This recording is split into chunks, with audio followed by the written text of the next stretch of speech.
Greetings, Ventures. This is Lorne, your guild advisor, with your weekly DanMachi Season 2 unit analysis for DanMemo. This time featuring yet again another Amazon from Ishtar Familia, the level 3 Samira, who is heavily featured in the latest episode, Episode 9. She made quite a bang. As always, we get a free 11 draw banner with a chance to get her, the standard anime gacha first, 4th, and 10th multi-draw guarantee banner, and a paid banner that is purchasable up to 3 times. But is this martial arts using Amazon worth your iris? Let's dive in.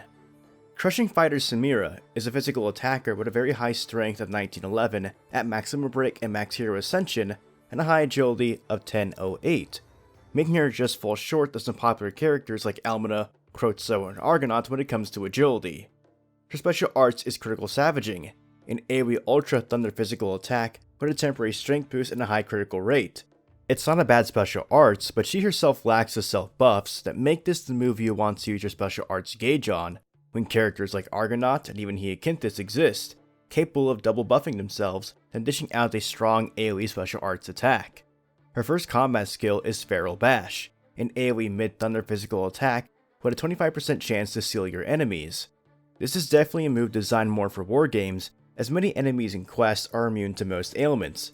Getting one of your opponents sealed can be a big blow, as they'll be unable to use any combat skills, but it's also a very low chance on a not so strong attack. This move is best paired with other ailments afflicting characters, like Moonlight Oath Bell and Mighty King Otaro, but as I usually voice, I would avoid rolling for characters just to build an ailment team if you're trying to be conservative with your iris, since a lot of the characters that are good for ailment teams are really only useful for war games. Plus, I don't like depending on RNG. It's just not my style, but seeing those seals on your opponent does give you this euphoric sense of power, knowing they can't do anything.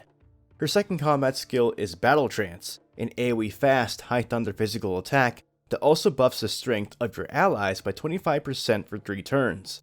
The cool thing about this skill is that it is a fast attack, meaning it will usually go first in the turn order as long as Samira has higher agility than other characters who are also using fast attacks, not to mention its high base power and strength buff. Yet again, this is another move designed for war games, and being able to open up with Samira attacking first and increasing her party's strength is potentially great for physical teams, but keep in mind that she has lower agility than units like Argonaut, Almina, and Crotzo, so if you're building a team around those units who also use fast attacks, Samira will go after them, somewhat defeating the purpose of having her in the party in the first place.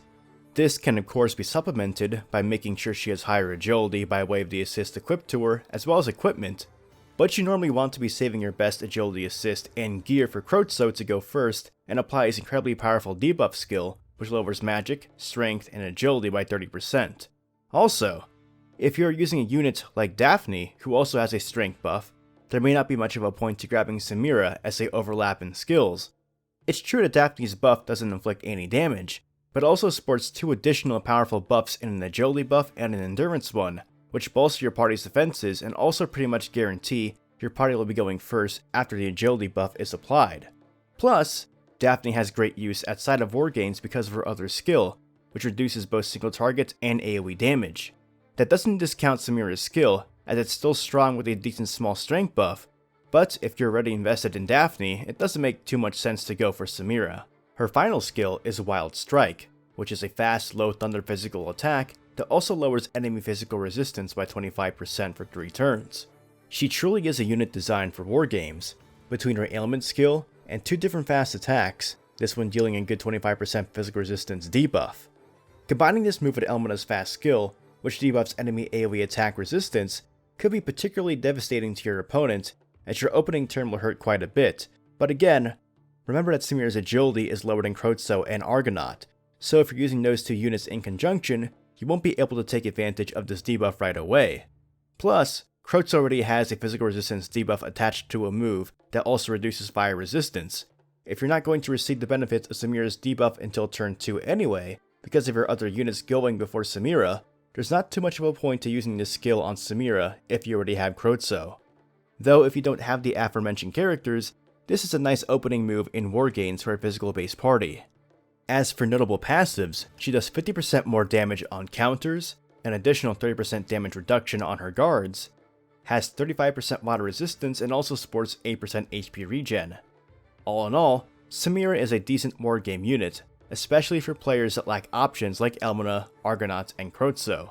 It's possible to build an ailment team with her seal move, but that's not really something I'd recommend to players that are being careful with their iris, because again, ailments are only useful for war games. The two other moves are rather decent as they're both fast attacks, giving you a strong opening in war games for your physical teams, but again, if you already have units like Daphne and Krozo, there's not too much point of investing in Samira because of the skill overlaps. Even if you have no interest in Samira, it's a good idea to at least grab one copy of her to take advantage of the CP level iris, which basically refunds that 400 iris you spent in the long run. Well, I say that every week, but a lot of you are probably hurting for CP gift items right now. Better farm those events. Don't forget to craft Samira's character weapon, Predator. I truly believe next week will finally be the week where we'll see a Haruhime unit, unless they give us Toad instead, but Haruhime is definitely coming this week or the next, so keep that in mind when it comes to spending your iris. And I still desperately hope we see Alan get a unit too, since he seemed to be the main focus of that episode Freya announcement for the Familia Chronicles spin-off series. We'll just have to wait and see for what these last 3 units will be. If you like this video and would like to see more DanMachi content, please subscribe to my channel, follow me on Twitter, and join my Discord. And as always, continue enjoying your time adventuring in Rario and the dungeon. This is Lorne, your guild advisor, signing out.